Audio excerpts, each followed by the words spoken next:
पालघर शहरामध्ये मोठ्या प्रमाणात लोकांच्या घरामध्ये पाणी घुसलेलं आहे आणि लोकांचं बऱ्याच प्रमाणात नुकसान झालेलं आहे. याबद्दल आपण काय सांगाल?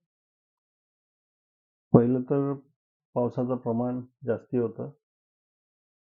पण त्याच्या पश्चात पण असं आहे, की जे नगर परिषदने करायला पाहिजे होतं, जे गटारीची साफ-सफाई ही मी पहिल्याच मीटिंगला बोललो होतो, की साफ-सफाई जी आहे ती झालेली नव्हती. त्याच्या कारणाने जास्ती प्रमाणात पाणी शिरलं. ह्या सर्व गोष्टीला कारणीभूत कोण आहे? हे जे पाणी साचलं, त्याला कारणीभूत कोण?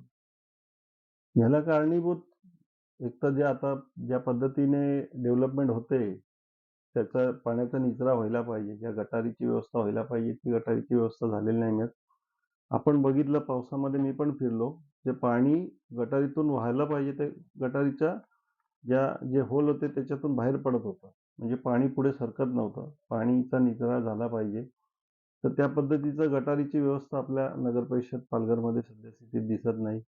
आणि जे नाले होते, नॅचरल नाले होते, जे ह्याच्या आधी पण आमचे माजी नगरसेवक श्री अरुणजी माने यांनी सुद्धा हा विषय गांभीर्याने याचा पत्रव्यवहार पूर्ण केलेला आहे. पण त्या विषयावर पण अजून काही ठोस पद्धतीने काही उपाययोजना झालेली नाही. माजी नगरसेवक जे आहेत कैलास मांजरेजी यांनी पण तो प्रश्न उचलला होता, की नैसर्गिक नाले अरुंद झाल्यामुळे आणि जे बेकायदेशीरपणे म्हणा परवानग्या दिल्या जातात, यामुळे ही जी परिस्थिती सर्व उद्भवलेली आहे. आपण काय म्हणाल? हो, बरोबर आहे ना. बेकायदेशीर ज्या पद्धतीने परमिशन दिलेल्या आहेत आणि ज्या नॅचरल नाल्याला तो अरुंद करून बिल्डरांनी त्याच्यावर बिल्डिंग निर्माण केलेली आहे. तर त्या त्या त्या तो पण भाग आहे, की त्याचं पण कुठेतरी असेसमेंट झालं पाहिजे. ते पण चेक झालं पाहिजे. आता आम्ही डुंगीपाडा, वीरेंद्रनगर ह्या भागात फिरलो.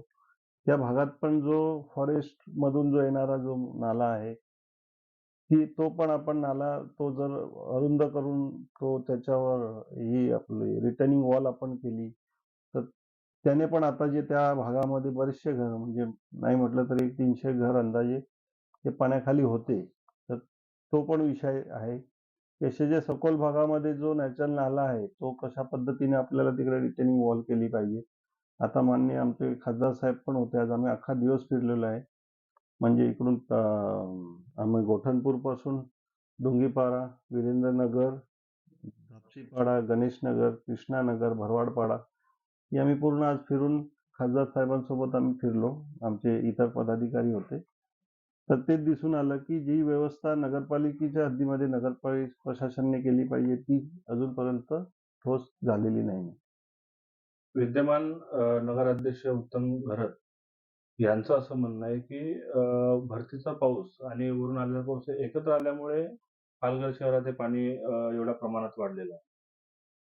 भरतीचा पाऊस आपल्याकडे भरतीचं तसं काही घेणं-देणं नाही मिळत. आपल्याकडे नाले जे आहेत ते आपल्याकडे म्हणजे तसं काही रिव्हर्स पाणी येत नाही मिळत. भरतीचं पाणी आपल्यापर्यंत पोहोचत नाही मिळत. त्याच्यामुळे तो जास्ती तो मला नाही वाटत ते कारण असावं. पण इतर कारण जे आहे ते आपल्याला बघायला पाहिजे. ते कारण असू शकते पण त्याला म्हणजे ते हो, म्हणजे जास्ती नसावं. कारण आपला जो नाला कनेक्टेड आहे ह्या साईडला आहे तो पानेरीचा नाला एक कनेक्टेड आहे. त्या साईडला गेले तर तिकडून तो कोळगाव मार्गे पुढे पाणी जाते. तर हे सर्व भागामध्ये भरतीचा पाण्याचा काही विषय येत नाही. पाऊसचं प्रमाण जास्ती होतं, हे मान्य करू.